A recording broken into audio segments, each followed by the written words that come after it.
Bonjour et bienvenue à ce premier Hebdo Live organisé par l'EPF. Donc ce soir, nous allons faire un partage d'expérience. Nous allons avoir 4 étudiants, donc avec 4 profils différents. Sacha, qui est en première année de formation technologique sur le campus de Troyes.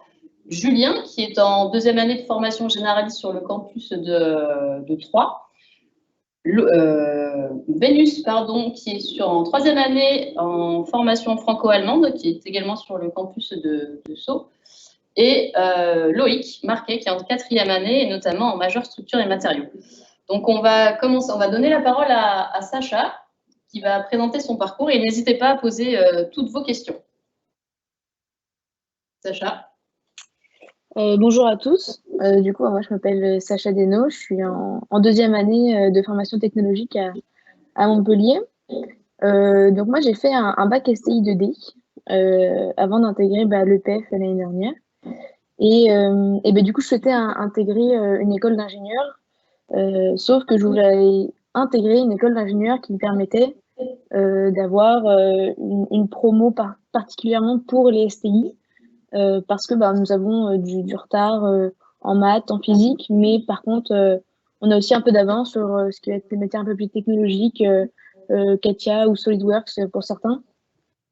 Et en fait, l'EPF répondait très clairement à ces critères, car ça proposait un accompagnement, une possibilité aussi de redoublement, parce qu'on ne sait jamais, on peut avoir un foiré parce que c'est compliqué, mais ça se passe très bien finalement. Parce que la prépa, on est bien accompagné, ça se passe bien, on travaille bien, beaucoup d'entraide. Donc en fait, cette formation technologique était très très bien. Et son avantage est que à la fin, on rejoint le cycle généraliste en fait en troisième année avec le même niveau qu'eux, ce qui nous permet en fait avec un bac STI 2D, de pouvoir en fait avoir exactement le même niveau d'études parce qu'on est complètement capable. Il n'y a aucune raison qu'on n'y arrive pas parce qu'on y arrive, on travaille bien. Et en fait, cette formation-là, moi, me convenait très très bien. Et en plus, au-delà de ça, ça nous permet d'avoir une vie étudiante. Bon, certes, dans ces conditions un peu moins que d'habitude, mais ça arrive quand même. Moi, je suis déléguée de ma classe, je suis aussi secrétaire de la CVE à Montpellier, secrétaire des Tirando, qui est une association de voile à Montpellier. Et en fait, c'est vraiment une formation qui apporte beaucoup, parce qu'on est très bien suivi. On a des retours qui sont écoutés, qui sont mis en place quand on a besoin de faire quelque chose, quand on a besoin d'avancer, s'il y a quelque chose qui ne va pas, si quelque chose va bien, au contraire. On arrive à discuter. Et à Montpellier, c'est vraiment un campus qui nous permet de faire ça, parce que c'est aussi un petit campus. Donc, c'est vraiment très agréable. Et j'ai une petite question en tant que jeune fille en STI, ce n'est pas trop compliqué? Alors, moi, quand j'étais au lycée, j'étais toute seule dans ma classe. Donc, certes, parfois, c'est assez challenge, on va dire. Mais on le surmonte, on le fait. Ça donne aussi une force de caractère. On apprend à camper sur ses positions, à dire ce qu'on pense. Moi, je trouve qu'au contraire, ça m'a appris beaucoup plus de choses que ça m'a... Peut-être, parfois, on a des baisses de morale ou quelque chose, mais finalement, ça nous apprend plus qu'autre chose. Et moi, dans ma classe, nous sommes 4 filles. Et c'est très agréable aussi parce qu'en fait, on pense un peu tous différemment. Et c'est pas quelque chose qui me retarde ou qui me freine, en fait. C'est au contraire, on apprend à travailler avec notre environnement. Et du coup, il n'y a pas de souci là-dessus. Okay. Et surtout qu'à l'EPF, on est quand même plus de filles que que dans les autres écoles d'ingénieurs. Donc ça se ressent aussi. Ok, top. Merci. Maintenant, on va parler du campus de Troyes, l'EPF de Troyes, avec Julien.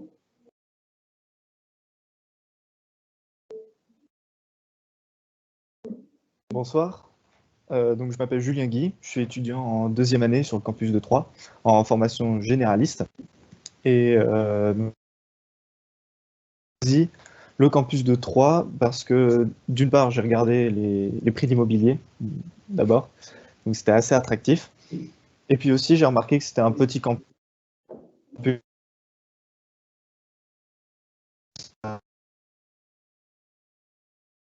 Julien, on t'a perdu?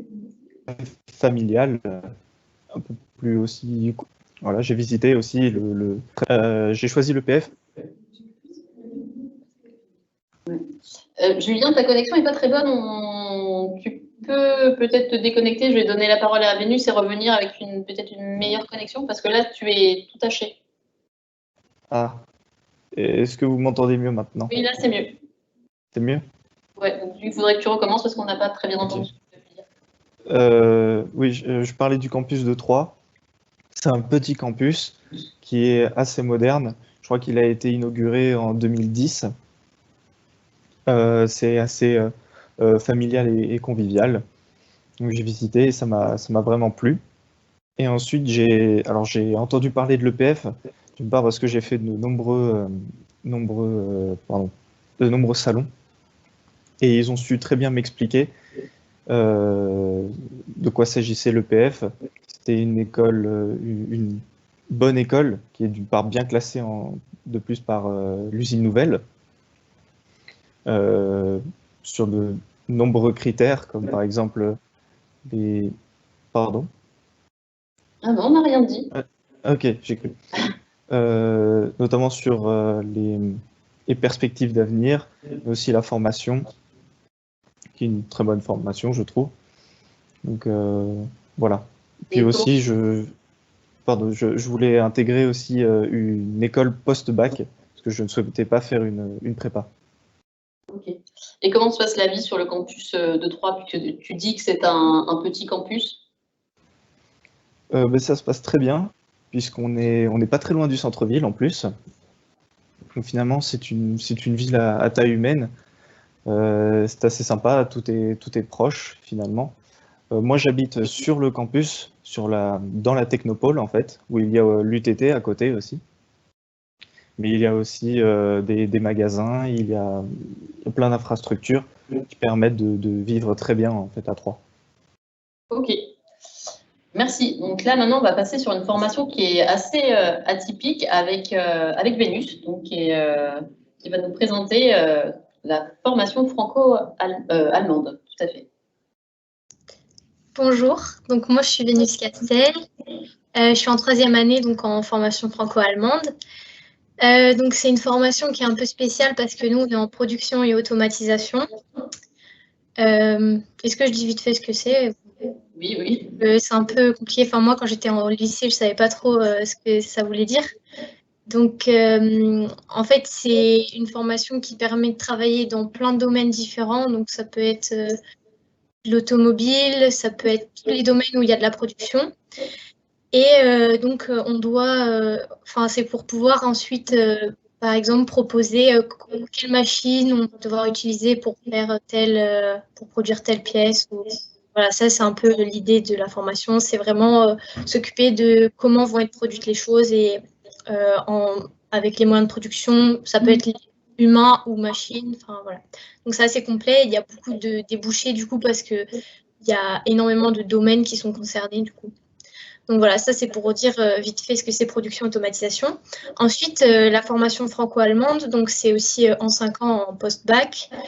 Mais la particularité, c'est qu'il y a 2 ans où on est en Allemagne, à Munich, donc en 2e année et en 4e année. Donc j'étais en Allemagne l'année dernière. Et donc, à la fin, on a un double diplôme. On a donc le diplôme ingénieur production automatisation de l'EPF, donc agréé par la CTI, et aussi le diplôme allemand en production et automatisation, agréé par l'ASIN, qui est l'équivalent de la CTI en Allemagne. Donc, ça, c'est super intéressant, du coup. Et moi, j'ai choisi cette formation parce que j'ai toujours fait de l'allemand, donc depuis le collège, je faisais de l'allemand. Et je voulais être dans une école d'ingénieur, mais je voulais continuer à étudier l'allemand et je voulais partir vite à l'étranger et beaucoup. Donc, cette formation était tout à fait adaptée à ce que je voulais. Okay. Et comment s'est passé justement ton séjour en Allemagne lors de la crise sanitaire qui s'est déclenchée l'année dernière? Alors, ce qui était bien, c'est qu'il y a eu quand même, j'ai eu tout un semestre complet où il n'y avait pas du tout de crise sanitaire, enfin voilà, qui s'est passé totalement normalement. Ensuite, en fait, en mars, on a un mois de vacances entre les 2 semestres. Et donc, en fait, quand je suis rentrée, j'ai pas pu repartir. Donc, on a commencé les cours un mois plus tard, le temps qu'ils s'organisent pour les cours en ligne. Et ensuite, on a eu des cours en ligne. Ça allait, c'était un peu difficile parce que, comme, oui, je ne l'ai pas précisé, tous les cours, c'est des cours que les Allemands reçoivent, donc des cours en allemand, les partiels, c'est en allemand, c'est tout comme si on était à l'université vraiment en Allemagne. Donc ça, c'est un peu compliqué, surtout en distanciel. C'est déjà difficile en présentiel, mais en distanciel, ça l'est un peu plus. Mais au final, ce qui était bien, c'est que j'ai quand même pu retourner à Munich pour finir les cours en distanciel, pardon. Et du coup, avec tous les gens de la classe, on travaillait beaucoup ensemble, on s'aidait beaucoup pour... il y en a plein qui comprennent mieux, donc l'allemand, qui peuvent expliquer. Voilà, donc c'était vraiment bien de pouvoir y retourner. Voilà. Alors, on a une question pour toi. La formation franco-allemande permet-elle de faire des stages en Allemagne?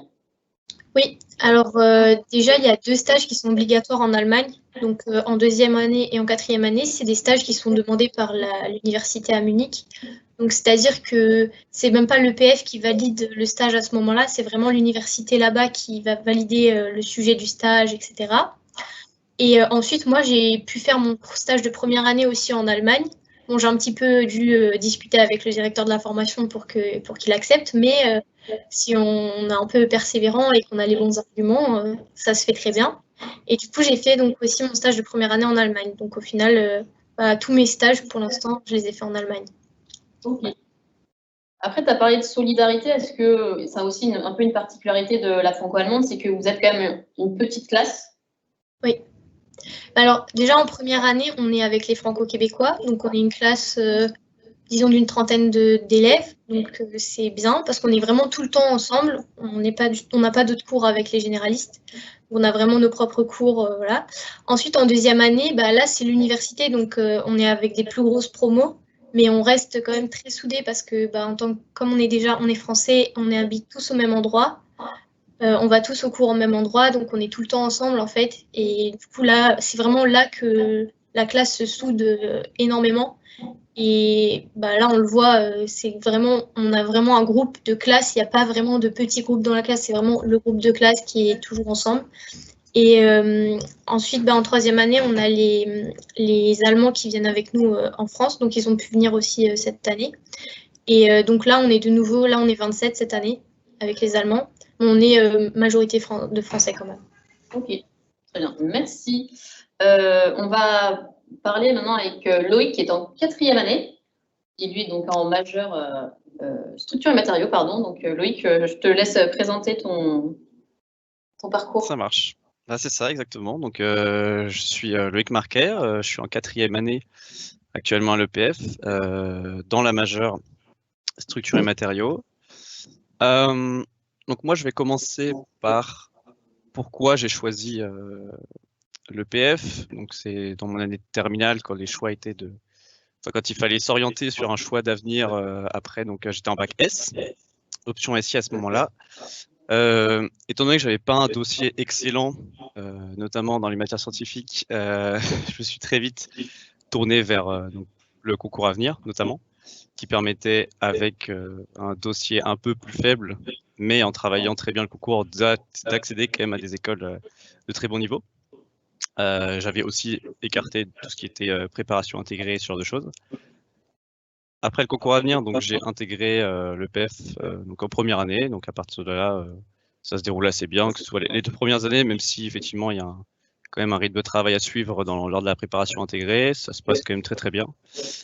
La 3e année, qui elle est organisée un peu plus projet, est aussi très intéressante, et on fait un peu l'introduction en fait entre les 2 premières années et la 4e année. Donc on va avoir un peu moins de cours strictement scolaires, on va un peu plus appliquer ce qu'on apprend. Donc ça permet un peu de tester nos connaissances et nos compétences dans des sujets un peu plus précis. Et ensuite, donc est venue la 4e année. Donc moi, j'ai fait ma rentrée en janvier parce que donc de septembre à janvier, j'avais eu la chance de partir en Erasmus. Donc même si c'était en plein milieu de la crise sanitaire et que du coup l'expérience internationale était un peu, on va dire, réduite et limitée, c'était quand même très intéressant de voir autre chose, d'être dans une université étrangère. Donc comme le disait Vénus tout à l'heure, moi qui suis en formation généraliste, on n'a pas forcément l'occasion de découvrir le milieu scolaire et étudiant à l'étranger. Donc c'est pour ça que j'ai choisi de faire en fait un Erasmus, donc un semestre à l'étranger. Ça permettait d'avoir une autre expérience au niveau des études. Et donc j'ai choisi aussi la majeure structure et matériaux parce que ça reste encore, je pense, une des majeures qui peut ouvrir sur le plus de domaines derrière. Donc le monde des matériaux en ingénierie, c'est vraiment extrêmement large. Même au niveau des structures, c'est quand même quelque chose qui est applicable et appliqué dans plein de domaines. Donc après, pour un peu plus de précision au niveau de la majeure, on a 2 parcours différents.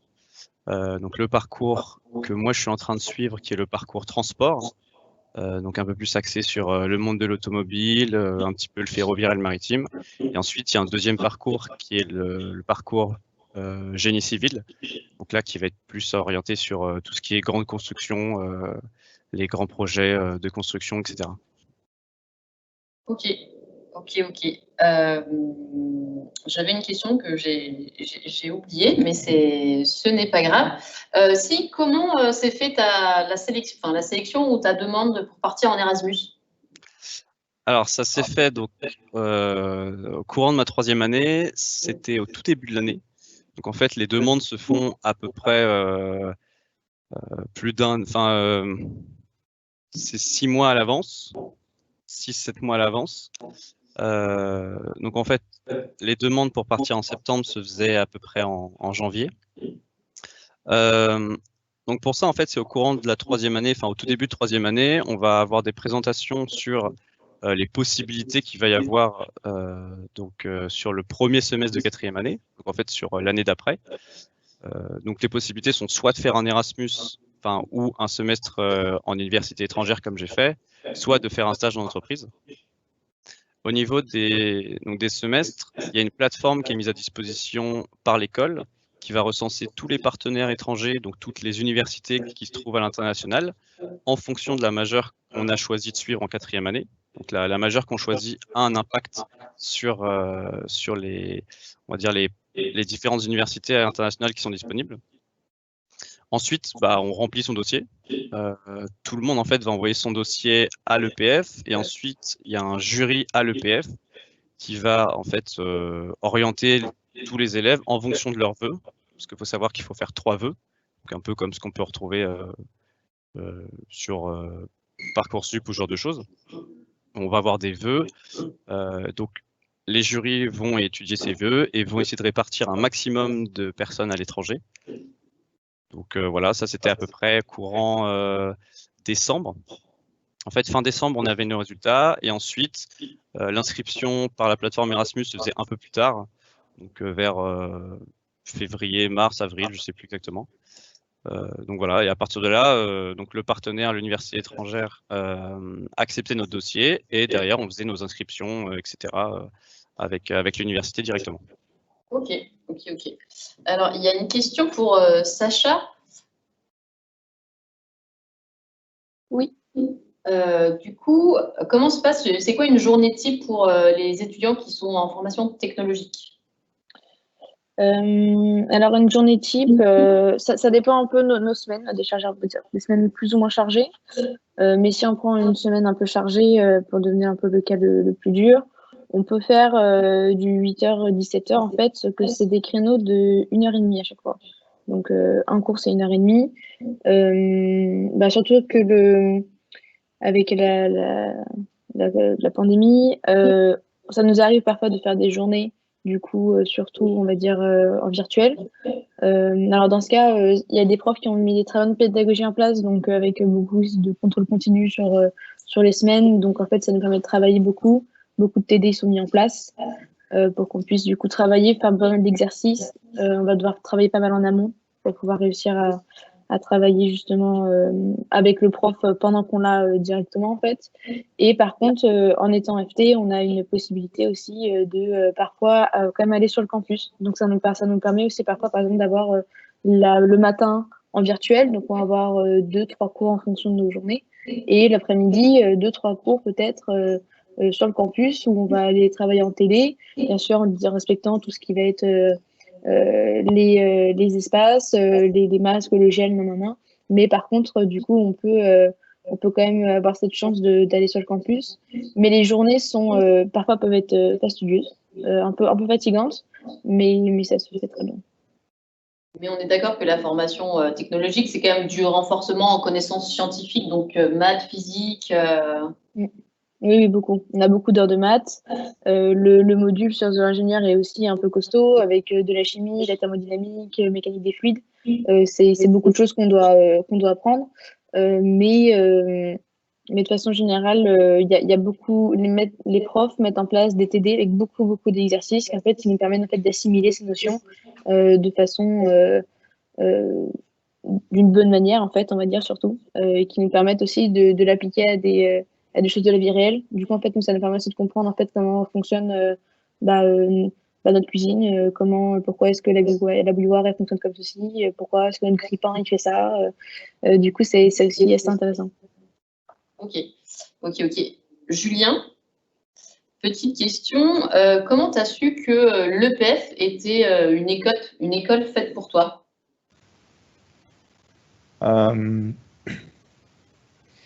C'était... c'est une bonne question. Disons que j'ai tout de suite été attiré par cette école parce que il y a eu une très bonne communication de la part des teamcom présents sur les salons. Et ils ont su me guider et me convaincre de choisir l'EPF par rapport à d'autres écoles, puisqu'ils m'ont parlé de la vie associative, de l'enseignement, la formation. Et j'ai compris que ça me correspondait, puisque j'aime beaucoup cette ambiance qui reste un peu scolaire, mais on nous laisse quand même de l'autonomie pour travailler chacun de notre côté, à notre rythme aussi. Et pourquoi avoir fait le choix d'une école plus généraliste que spécialisée? Parce que je ne savais pas vraiment ce que je voulais faire comme spécialité. Donc j'ai préféré aller dans une école généraliste qui propose beaucoup de majeurs. L'EPF en propose 8 quand même. Et puis au fil des recherches, mais aussi en discutant avec des élèves de 4e ou 5e année, j'ai fini par me décider et je vais suivre très certainement la majeure bâtiment et éco-cité. Ok, donc tu as déjà une idée déjà en tête maintenant. Ouais.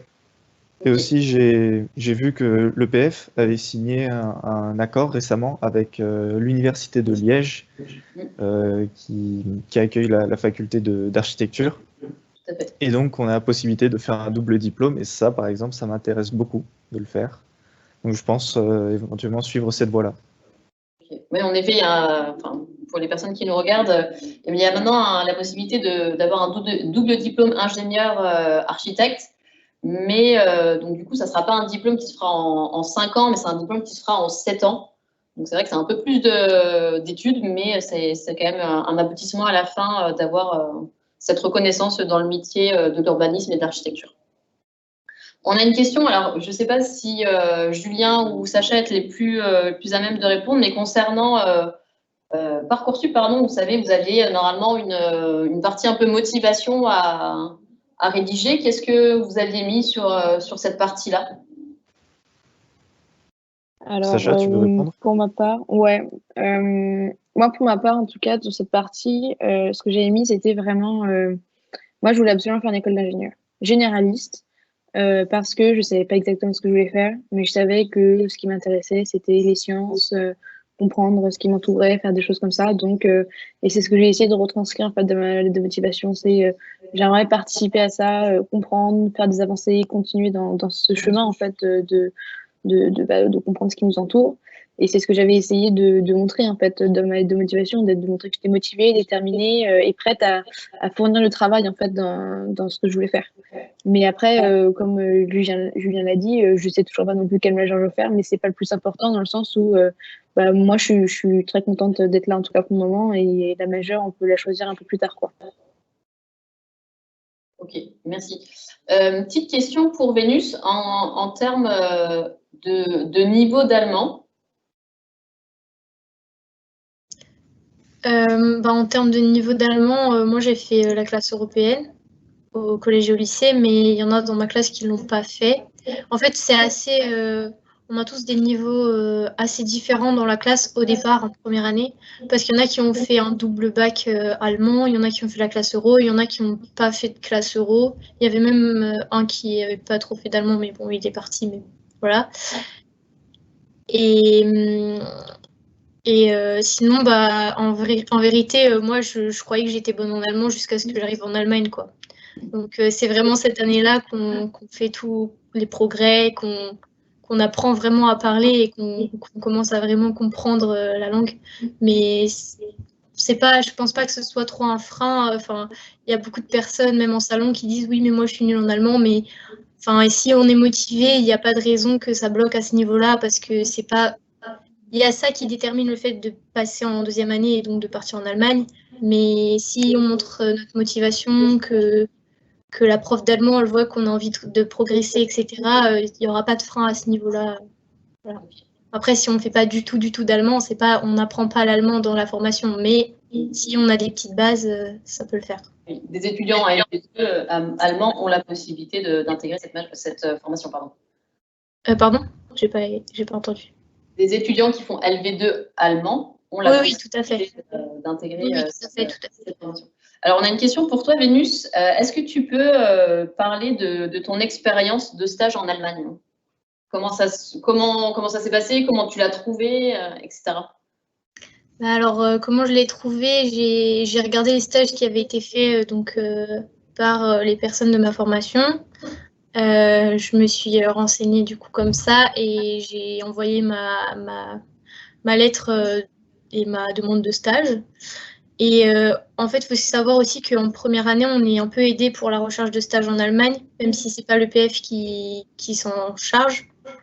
On a quand même la prof d'allemand qui regarde tous nos CV, nos lettres de motivation. Notre prof d'allemand est vraiment super de ce côté-là parce qu'elle est super impliquée, elle veut vraiment nous aider. Et donc, elle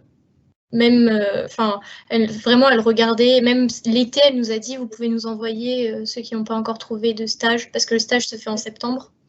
Et donc, elle nous avait dit, même cet été, si vous voulez, je peux corriger vos lettres, etc. Et pour ce qui est du stage, donc moi, je l'ai fait à côté de Munich, dans Munich, à côté de là où on habitait. Et donc, j'étais dans l'électronique. Donc, j'ai fait plein de choses. C'était en même temps un peu avec les ingénieurs, un peu avec les opérateurs, voilà, des choses très diverses. C'était très intéressant. Et en termes d'intégration, c'est facile, malgré peut-être cette difficulté de langue. Hein, on va pas, t'es peut-être pas encore bilingue. Pardon. En fait, de ce côté-là, j'ai eu de la chance, c'est que déjà, je l'ai fait avec une autre personne de ma classe. Et en plus, notre maître de stage était français, donc c'est vrai que ça a aidé pas mal là-dessus. Mais ayant déjà fait un stage en Allemagne en première année, et où j'étais vraiment toute seule et avec personne qui parlait français autour de moi, l'intégration se fait. Il faut montrer qu'on a envie, quoi. Et ensuite, ça se fait bien. Okay, top, merci. Loïc, question sur les majeurs. Toi, du fait que je te connais, je sais que tu as changé d'avis un peu en fin d'année, début d'année, comme on veut. Pourquoi à la base vouloir aller en énergie et en fait complètement te réorienter en structure? Alors, au début, donc voilà, comme tu l'as dit, je comptais aller dans la majeure énergie-environnement, qui est une majeure qui se fait à Montpellier, parce que dans mon idée de parcours professionnel, c'était de travailler, on va dire, dans la production d'énergie, par exemple, dans l'environnement, ce genre de choses. Donc, j'ai suivi mon semestre que j'ai effectué donc, au semestre dernier, donc mon semestre international, pardon. Je suivais des cours parlant donc d'environnement, d'énergie, etc. Et il y avait des choses qui m'intéressaient, mais aussi d'autres points qui m'intéressaient moins, voire pas du tout. J'ai donc demandé après à l'EPEF en fait si c'était toujours possible, si je pouvais avoir la possibilité de faire un changement, ce qu'ils ont fait en fait. Donc après j'ai eu, on va dire, d'un côté la chance de pouvoir changer de majeur. Après j'ai eu peu de temps pour vraiment me décider entre quel majeur exactement je voulais choisir. Donc il y a eu toute une période de réflexion où je me suis demandé exactement vers quel domaine je voulais travailler, quels étaient les métiers qui m'intéressaient vraiment, et du coup, quelle était la majeure qui correspondait le mieux à ce que je voulais faire plus tard. Et finalement, donc j'ai décidé de m'orienter plutôt sur la majeure structure et matériaux, qui correspondait mieux à des métiers ou des domaines sur lesquels j'avais vraiment envie de travailler plus tard. Et quel type de domaine, de métier C'était par exemple le sport automobile, qui est un domaine qui m'intéresse beaucoup. Et je savais que si je faisais pas du tout de mécanique ou que je travaillais absolument pas sur des domaines de l'automobile, ça allait être sûrement un peu plus compliqué. Et après, en soi, il y a aussi toujours des domaines de la production d'énergie qui peuvent m'intéresser, mais peut-être plus au niveau, je dis n'importe quoi, mais par exemple des éoliennes ou des centrales thermiques nucléaires. Et sur ce genre de point, je sais qu'en faisant la majeure structure matériaux, avec l'approche que j'ai de la structure et de la mécanique, je pourrais réussir à retravailler en fait sur ce genre d'objets, de produits, chose que j'aurais peut-être pu faire ou pas pu faire en faisant énergie-environnement, ou en tout cas d'une manière différente. Ok. Alors j'ai une question, je ne sais pas qui voudra y répondre, mais concernant la différence de niveau entre une prépa dite classique et une prépa intégrée, vous, comment vous le ressentez et quelle serait peut-être la différence entre une prépa classique et une prépa intégrée pour aider les lycéens à faire leur choix? Loïc, je te lance? Oui, je peux, je peux répondre, pas de souci. Alors pour moi, les principales différences entre les préparations intégrées et les préparations dites plus classiques générales, ça va être sur ce qui est visé derrière comme type d'école. Généralement, il est largement plus recommandé si on veut vraiment viser une très très haute école d'ingénieur. Dans le top 10, je prends des centrales ou des polytechniques. On est obligé quasiment de passer par une préparation générale, donc dite classique. Mais dans un autre cas, si on a déjà, on va dire, un peu une idée de ce qu'on veut faire ou une idée d'école qu'on veut intégrer, il est plus simple de passer par une prépa classique, enfin, pardon, pas par une prépa classique, mais par une préparation intégrée, dans le sens où on va suivre des cours et on va être formé sur des choses qui vont nous servir plus tard dans ce qui va nous être appris en 3e, 4e, 5e année dans une école avec préparation intégrée. Tandis que si on passe par une préparation classique, on va toujours voir beaucoup de choses, mais qui sont là pour nous préparer au concours, nous permettant d'intégrer les écoles derrière. Ensuite, au niveau, on va dire, scolaire, etc., nous, on a des personnes qui viennent de prépa classique générale qui sont intégrées à l'EPF. Donc, on les retrouve en fait en 3e année quand nous, on a fini notre préparation intégrée. Et il n'y a pas vraiment de différence entre, on va dire, sur leur niveau, parce que s'ils ont intégré l'EPF, c'est qu'ils ont, on va dire, le même niveau scolaire que nous après notre préparation intégrée, en fait. Là-dessus, il n'y a pas vraiment de différence. La vraie différence, elle se fait au tout début, donc au choix entre préparation intégrée et préparation générale, en fonction de ce qu'on veut faire plus tard, de quels sont nos objectifs et quelles sont les écoles qu'on vise. Voilà. Ok. Alors, on a une question. Si vous deviez décrire le PEF en un adjectif, lequel choisiriez-vous? Vous pouvez tous répondre chacun à votre tour. Donc, Loïc, vu que tu as la parole. Ok, donc j'ai moins de temps pour réfléchir. Je vais pas répondre par un adjectif, mais je vais dire ouverture d'esprit. Ok. Sacha? C'est une très bonne question. Je ne saurais pas. Moi, je dirais plus voilà, une ouverture d'esprit, une ouverture sur le monde aussi, surtout, je pense. Ok. Julien? Je dirais polyvalente. Et Vénus? Je pense qu'en adjectif, c'est pas assez pour décrire l'EPF, mais du coup, je dirais. Tu peux mettre ta caméra, Vénus, s'il te plaît? Ah oui, pardon. Du coup, je dirais que c'est une école complète. Complète. Ok, très bien.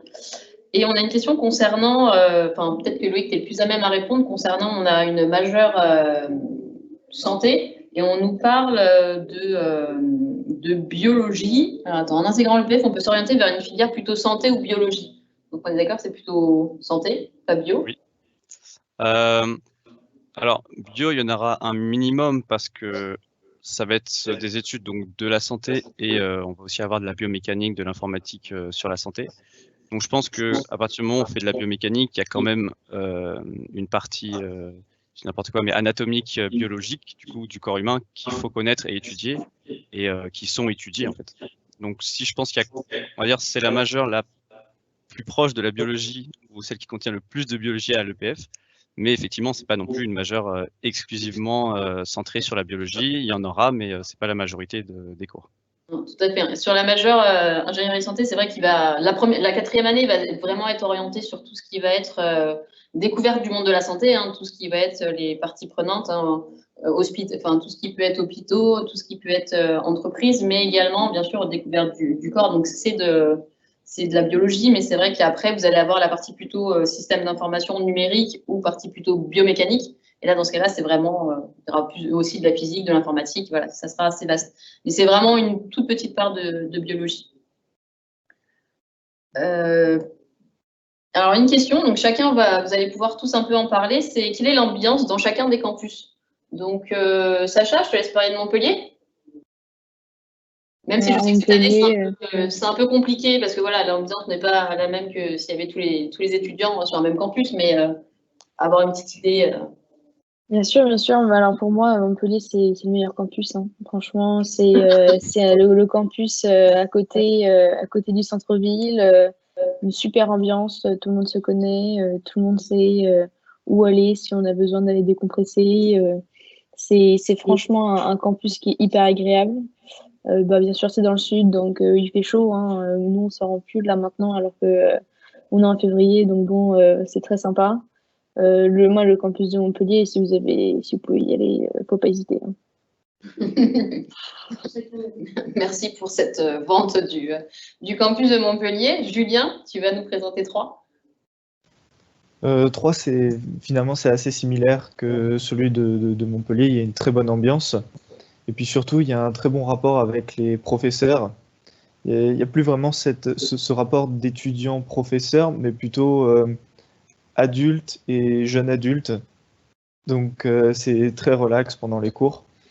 On est très à l'aise avec eux. Puis aussi, on a de très bons profs qui font de très bonnes blagues pendant les cours, donc ça détend toujours l'atmosphère.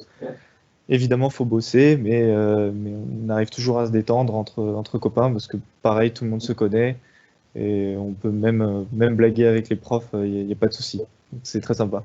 Et même s'il fait froid, là il neige, mais c'est quand même chouette. Vénus? Alors moi, je dirais que l'ambiance à Sceaux, en temps normal, pas en temps de pandémie, mais en temps normal, c'est vraiment une super ambiance. Parce que déjà, on est près de Paris, donc ça, c'est hyper cool pour tous les événements associatifs. Même moi, en tant que franco-allemande, du coup, je suis pas là tous les ans et pourtant, j'arrive à participer à la vie associative. Bon, là, je suis dans le BDE, même si on fait pas grand-chose, voilà. Mais sinon, il y a toujours des événements qui sont organisés par toutes les associations et il y a énormément d'associations. Il y en a vraiment pour tous les goûts, donc c'est super, super bien. Loïc, petit complément sur Sceaux? Oui, je suis assez d'accord. Après, c'est compliqué de parler vraiment, on va dire, des bâtiments comme ils sont actuellement, parce qu'on devrait donc intégrer des nouveaux bâtiments à Cachan l'année prochaine. Donc, on devrait devenir maintenant le campus le plus récent, entre guillemets. Donc voilà, actuellement c'est déjà très bien, même si au niveau infrastructure c'est encore un peu juste, c'est on va dire des vieux bâtiments, donc on s'adapte comme on peut. Mais voilà, je pense que Cachan va être très prometteur et ça va être d'autant mieux d'être là-bas. Ok, ok. Alors, petite question. Tac, tac. Ouais, alors, il y a des questions. Hop.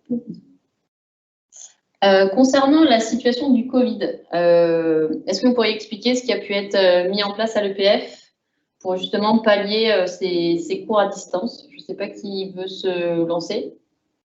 Julien? Je veux bien. Ouais. Alors, l'EPF a très vite mis en place des cours en visioconférence sur la plateforme du site de l'école qui s'appelle Big Blue Button. Ça marchait assez bien. Puis ils ont évolué ensuite sur Teams qui permet de faire plus de choses. Au début, c'était un peu compliqué parce que c'était la première fois qu'on faisait face à une telle situation. Mais on s'est vite adapté. On était assez à l'aise finalement avec les cours à distance, même si on préfère évidemment les cours en présentiel. Mais non, c'est bien. Et on s'est bien préparé quand même. Tu le vis pas trop mal justement d'être en distanciel? Non, je le vis pas mal parce que bon, ça fait 1 an, ça fait long, mais non, ça va, je le vis pas mal parce que je m'adapte. Faut s'adapter aux situations et faut faire avec aussi. Mais je trouve quand même que l'école s'est bien préparée, a bien mis en place ce système. Ok, alors je rebondis, on a une question concernant les stages, parce que certains d'entre vous ont dû en faire. Est-ce que c'est difficile d'en trouver? Est-ce qu'on est bien accompagné?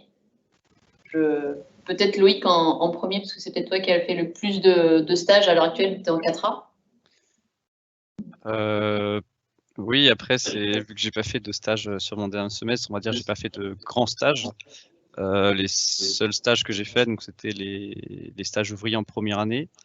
Ça, moi personnellement pas trop eu de problème en passant par mon réseau, etc. J'ai trouvé des stages assez facilement. Je pense que tout le monde était dans le même cas parce que c'est des petits stages sur 1 mois, on va dire. C'est des choses qui sont assez accessibles pour nous et je pense qu'il n'y a pas trop de problème pour trouver des stages. Ensuite, sur le stage de deuxième année, donc le stage engagement citoyen, pareil, j'avais trouvé très facilement en passant par une association. J'avais trouvé assez facilement. Et après, là, de ce que je vois des 4e années qui cherchaient un stage, en cette période, c'est assez compliqué. Avec le Covid, voilà, il y a des stages qui avaient été annulés, des stages à l'étranger qui ne pouvaient plus se faire pour des raisons de déplacement à l'étranger, etc. Après, ils ont quand même tous trouvé. Donc, même si c'était plus compliqué, tout le monde, voire quasiment tout le monde a trouvé. Faut un peu plus chercher, je pense, faire peut-être plus appel à son réseau qu'avant, peut-être choisir des stages qui nous épanouissent un petit peu moins, mais ça reste de très bonnes expériences et dans la globalité, non, c'est pas très compliqué de trouver un stage. Après, il faut quand même rappeler aussi que l'EPF met à disposition un site qui répertorie des offres de stage. Et il y a également une personne qui est responsable de l'insertion professionnelle, donc qui va coacher les étudiants sur leur CV, leur lettre de motivation, et qui va les préparer aussi pour des entretiens de motivation. Donc c'est vrai que c'est important aussi d'avoir cet accompagnement-là, surtout en période de Covid. Vénus, toi, du côté allemand, tu as fait déjà 2 stages. C'est relativement facile aussi à trouver ou... Oui, du coup, en première année, j'avais un stage ouvrier de 5 semaines que j'ai trouvé grâce à mon réseau aussi. Deuxième année, donc j'ai déjà expliqué comment j'avais trouvé. Et là, on est en stage pour 14 semaines à partir de mars. Et là, encore une fois, j'ai regardé les stages qui avaient été faits par les personnes de ma formation, donc avant moi. Et c'est comme ça que j'ai trouvé donc ce stage-là. Et non, ça va, je dirais pas que c'est facile, mais quand on s'y met, c'est comme pour tout, hein. Il faut chercher, il faut pas abandonner, quoi. Ouais. voilà, il faut savoir jouer aussi de ses relations et pas hésiter à aussi contacter les anciens qui ont fait les stages qui nous intéressent. En général, ils sont super contents de nous donner des informations. Enfin, moi, c'est ce que j'ai fait du coup pour cette année et j'ai eu tout de suite des informations, j'ai eu le mail de la personne, etc. Donc, voilà. Ok. Alors, Vénus, je reste avec toi parce qu'on a une question pour toi. Donc, tu fais partie du BDE. Et comment ça se passe du coup en ce moment, le BDE Bah, ça se passe pas en fait. Donc, non, en fait, on fait quelques petits posts sur Facebook avec des concours, des choses comme ça, mais actuellement, il se passe rien. Vous n'arrivez pas à mettre en place des événements un peu digitaux via des réseaux comme Discord, ce genre de choses? Pas trop, non. Non. Parce que les gens sont pas hyper motivés pour participer à ce genre d'événements. Donc, voilà. Ok. Non, mais après, c'est ce qui est compréhensible. Déjà, vous passez toute votre journée derrière un ordinateur, donc après, repasser aussi sa soirée derrière un ordinateur. Peut-être que tout le monde en a un petit peu marre. C'est ça. Ok. Est-ce qu'on a un réseau d'anciens? Tu l'as évoqué, Vénus, pardon, sur le fait de faire appel à des étudiants qui sont à l'heure actuelle à l'école, mais on peut aussi faire appel aux anciens. Du coup, oui, moi, les personnes que j'ai contactées, c'était des personnes qui avaient déjà eu leur diplôme. Donc, alors, moi, je ne suis pas passée par les alumni, mais en général, on peut facilement les trouver sur LinkedIn. Donc, c'est hyper simple de les contacter si on a besoin. Mais sinon, oui, il y a un réseau d'alumni. Et voilà. Ok. Autre question que j'avais vue concernant les admissions, c'était au début, il me semble. Comment cela se passe? Alors, pour les admissions, comment avez-vous postulé à l'EPF? C'est via Parcoursup, ou peut-être pour certains APB à l'époque, mais comment vous avez fait vos choix? Comment vous avez intégré l'EPF? Qui veut se lancer? Sacha? Alors, ouais. Alors moi, pour le coup, en étant STI2D, c'était un tout petit peu différent que pour les formations généralistes. Moi, j'ai postulé du coup au concours Avenir et au concours Puissance Alpha quand je l'ai fait, donc c'était via Parcoursup. Donc on mettait nos vœux avec les écoles qu'on voulait, sur les campus qu'on voulait. Pour le coup, pour les STI2D, il n'y a pas le choix, c'est le campus de Montpellier, parce que c'est là-bas qu'il y a la formation technologique pour nous. Et après, par contre, c'est un entretien de motivation. Donc, c'est dossier et entretien de motivation. Il n'y a pas de concours écrit pour les inscriptions. Donc, là-dessus, moi, je trouve que c'est plutôt une chance parce que, de façon générale, je vois autour de moi, on est plus à l'aise à discuter avec quelqu'un que d'écrire sur un papier ce qu'on pense, ce qu'on aimerait ou faire des maths même. Donc là-dessus, je pense que c'est un peu une chance d'avoir un entretien de motivation où on peut plus facilement se démarquer des autres. Ok. Pour la généraliste, pardon, pour les terminales scientifiques. Qui veut se lancer? Julien? Ouais. Alors tout se fait sur Parcoursup. Donc postuler aux différents concours, tout ça c'est accessible sur Parcoursup. Donc, moi j'avais postulé pour le concours Avenir et GEPI Polytech aussi. Ça avait mieux fonctionné pour moi pour Avenir finalement. Mais en tout, j'avais essayé de jouer la carte de la sécurité et je crois que j'avais sélectionné pas loin de 40 écoles différentes. Voilà. Donc au final, j'avais 9 réponses positives. J'étais assez serein, dont les 3 campus de l'EPF. Et j'ai pu choisir le campus de Troyes directement. Ok. Donc toi déjà de base, tu avais postulé sur les 3 campus pour être sûr de vouloir intégrer l'EPF. Ouais, c'est ça. Okay.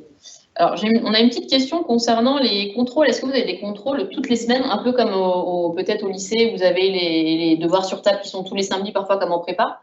Est-ce que c'est le cas en formation généraliste ou en formation technologique? Julien, je te laisse répondre. Ouais, nous, ils ont fait un peu différemment. Alors, normalement, quand on était en présentiel, quand il n'y avait pas encore la situation du Covid, on avait des contrôles. Les contrôles étaient simplement placés par les professeurs, voilà, à certaines dates. Mais aujourd'hui, ils ont décidé, alors pour le semestre dernier, on a eu 4 semaines d'affilée avec 3 contrôles tous les jeudis. Oui, c'est ça, sur une matière différente. Donc c'était assez intense quand même pendant ces 4 semaines. C'était juste avant les vacances de Noël. Et ils vont certainement recommencer pour ce semestre-là. Mais généralement, non, c'est plutôt placé, pas aléatoirement, mais en fonction de l'avancement du cours, quoi. Et Sacha, côté formation technologique? Alors, en conditions normales, c'était des contrôles, en fait, dès qu'on finissait un chapitre, une notion, quelque chose, contrôle dessus. Après, avec maintenant, ce qu'ils ont fait, en tout cas pour le semestre 3, c'était pendant une semaine, on avait tous les contrôles, juste avant les vacances, en fait. Donc, on avait tout ce qui s'était passé pendant le semestre 3, une semaine de contrôle, donc c'était très très intense. Pour le coup, c'était très difficile à tenir quand même. Ça, c'est vraiment et c'est quelque chose, justement, dont on a pu discuter avec les responsables en disant que c'était pas une bonne idée parce que ça nous avait généré un stress pas possible et que beaucoup avaient même raté ou abandonné parfois une matière en se disant je préfère me concentrer sur d'autres. Et du coup, ça va pas se répéter normalement pour le prochain semestre. Mais normalement, ils vont nous répartir en fait donc les contrôles en fonction de quand est-ce qu'on finit nos notions et quand est-ce qu'on doit commencer une nouvelle. C'est pas toutes les semaines en tout cas. Ça marche. En formation franco-allemande, c'est pareil, c'est le même système, Vénus? Nous, du coup, je pense comme à peu près tout le monde, du coup, on a le contrôle continu et les partiels. Donc, pour le contrôle continu, c'est les professeurs qui décident plus ou moins des dates en fonction de comment on a avancé dans les cours.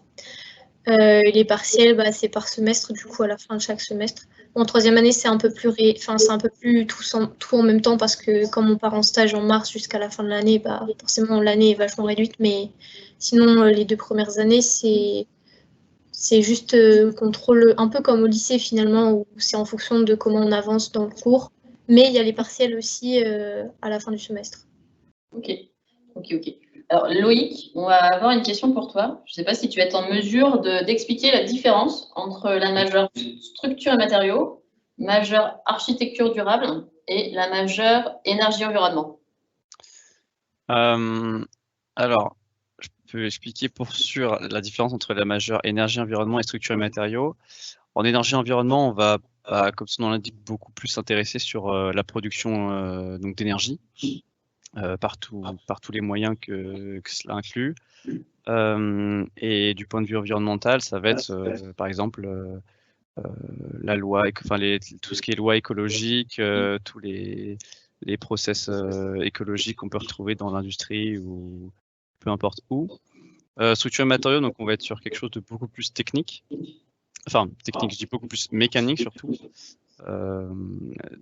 De la mécanique, par exemple, on va très peu en faire en énergie-environnement. En structure et matériaux, on va vraiment être concentré sur la mécanique et l'étude des matériaux.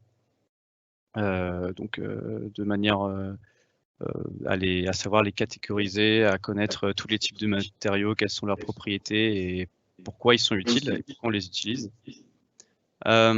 Ensuite, en architecture durable, on va retrouver en fait la partie mécanique, mais pour les structures, mais pour les structures habitables. C'est-à-dire qu'en structure matériaux, on va avoir de la mécanique et on va étudier toutes les grandes structures, donc les ponts, les tunnels, les gratte-ciel, les bâtiments spécifiques. En architecture durable, on va étudier donc les matériaux et les structures pour tout ce qui est habitation. Et pareil sur un peu plus comment intégrer des smart cities, un peu plus sur de l'urbanisation, ce qu'on n'aura pas par contre en structure et matériaux. Ouais. Ok, très bien.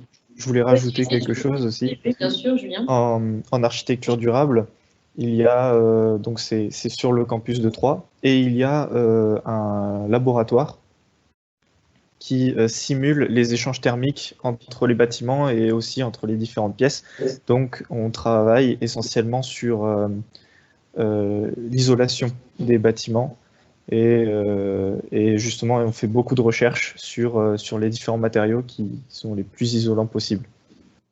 C'est vrai que, disons, en termes de différence entre structure et architecture, c'est vrai qu'on peut garder en tête qu'il y a aussi le côté confort du bâtiment qu'il va y avoir sur la partie architecture durable, alors que sur la majeure structure et matériaux, pardon, ça va être vraiment le côté structure.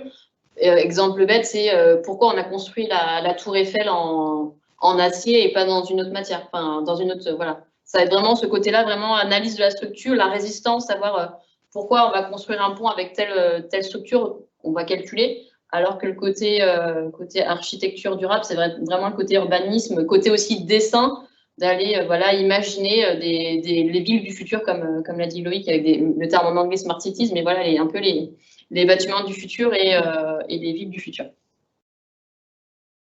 Hop, alors, prochaine question. Hop, attendez, je cherche. Qu'est-ce que j'ai pas trouvé? Ça c'est fait. Pardon, excusez-moi, je mets un peu de temps. Une question sur est-ce qu'il y a d'autres formations binationales entre eux? Oui, est-ce qu'il y a d'autres formations binationales? Vénus? Alors oui, il y a la formation franco-québécoise. Donc là, c'est une formation, donc c'est généraliste aussi. En deuxième année, ils partent à Sherbrooke, donc au Québec. Et on est dans leur classe en première année. À Sherbrooke, ils font beaucoup de mécanique. Et ensuite, ils reviennent donc avec des Québécois en troisième année. Cette année, du coup, il n'y a pas de Québécois, mais c'est à cause du Covid. Mais normalement, c'est aussi une formation avec 2 nationalités. Et ensuite, en quatrième année, ils rejoignent les généralistes, donc ils choisissent leur majeur exactement comme les autres. Et voilà, ils peuvent changer de campus. Et sinon, les franco-québécois, donc c'est à Sceaux, comme les franco-allemands. Et juste pour la partie admission, Vénus, tu peux rappeler comment ça se passe sur Parcoursup? Enfin, toi, tu as connu APB, mais comment ça se passe en termes de voie d'admission? Ouais, du coup, non, moi j'étais sur Parcoursup aussi, mais en termes d'admission, nous, c'est sur dossier et ensuite entretien de motivation. Donc, il faut. Par contre, je me souviens plus exactement, mais je crois que c'est un vœu vraiment différent c'est un vœu vraiment différent du concours à venir. Donc les formations binationales. Par contre, je crois que FA ou FQ, c'est des vœux, c'est des sous-vœux, mais bon, ça c'est à préciser avec le logiciel Parcoursup. Mais en tout cas, c'est un dossier. Ensuite, on a un entretien. Voilà, pour la franco-allemande, on doit parler un petit peu en allemand pendant l'entretien. En fonction de comment on est à l'aise, en fait, on va parler plus ou moins en allemand pendant l'entretien. Ok. Et on va répondre à une dernière question. Comment se donner une idée de la charge de travail? Peut-être en première année, parce que c'est l'année, généralement, enfin, les 2 premières années sont les années les plus compliquées. Donc, est-ce que qui voudrait se lancer sur cette question-là? Sacha, pour avoir une idée côté FT, et après peut-être Julien, j'ai vu que tu avais défait ton micro. Oui, bon, on va pas se mentir, on travaille comme beaucoup, hein. On passe quand même une majorité du temps à travailler. La charge de travail, ça dépend des semaines. Faut vraiment réussir à garder un rythme de travail assez régulier parce que sinon, après, on se fait prendre par les partiels à la fin. Et c'est vraiment très désagréable si on n'arrive pas à suivre. Donc, faut vraiment travailler très régulièrement, chaque soir, tout le week-end, ça c'est sûr. Mais ça reste une charge de travail qui est assez respectable pour qu'on arrive à le réaliser. Tu travailles combien de temps tous les soirs? C'est 1 heure, 2 heures? Je pense que ça dépend des matières, mais je pense que je dirais au moins minimum 2 heures par soir. Après, ça va dépendre de la semaine qu'on a. Et le week-end, c'est sûr, on passe au moins une journée. En tout cas, sûr, je passe une journée à bosser, pas le week-end, voire plus. Ok. Julien, toi qui es en deuxième année, c'est l'année la plus intense généralement. Ouais, j'ai plutôt bien appris de la première année. Il y en a beaucoup qui se tuent à la tâche à travailler énormément, mais ils se fatiguent très vite aussi. Moi, ce que je fais, du coup, c'est j'essaie de travailler régulièrement, un peu, quand les semaines sont pas trop chargées. Mais des fois, comme là, en début de semestre, n'y a pas grand-chose à faire. Donc, certaines journées, on ne travaille pas grand-chose. Mais on essaie d'avoir cette cadence assez régulière. Comme ça, comme l'a dit Sacha, on ne se fait pas avoir pendant la semaine de partiel. Et au moins, on a tout en tête. Et côté franco-allemand, comment ça se passe, Vénus? Du coup, la première année, donc c'est très intense. On a des horaires beaucoup plus gros que les généralistes, pour le coup, parce qu'on doit faire notre prépa intégrée en un an, à peu près. Vu que l'année d'après, c'est vraiment différent en Allemagne. On a 2 fois plus de colle. Et donc, oui, c'est assez intense. En plus, il faut environ 12 de moyenne pour pouvoir partir en Allemagne. Donc, il faut vraiment beaucoup travailler, mais ça se fait bien. Voilà, moi, je me suis posé beaucoup de questions au début de la première année et au final, je suis en 3e année, donc voilà. Et donc pour la première année, c'est ça. Et la 2e année, en Allemagne, c'est très différent parce que déjà, c'est l'université, donc il n'y a pas de contrôle continu. Les profs nous connaissent pas vraiment. Enfin, c'est pas comme à l'école où on est une petite promo et où les profs sont vraiment attachés à notre classe, entre guillemets. Là, à l'université, on est vraiment beaucoup plus livrés à nous-mêmes. Donc, c'est assez difficile de rester très sérieux parce qu'il n'y a pas d'absence et tout ça. Mais il faut aussi beaucoup travailler parce que le fait que les cours soient tout en allemand, ça demande quand même beaucoup de travail, rien que pour la compréhension du contenu du cours, même sans parler du cours en lui-même, ça demande beaucoup de travail. Et voilà. Ok. Écoutez, c'est la fin du live, donc je vous remercie tous les 4 d'avoir participé, d'avoir partagé votre expérience. J'espère que vous, lycéens, on a pu répondre à un maximum de vos questions. Donc, on se donne rendez-vous la semaine prochaine à la même heure, 18h30, pour un live qui sera plutôt tourné vers l'international. Merci beaucoup et bonne soirée. Bonne soirée.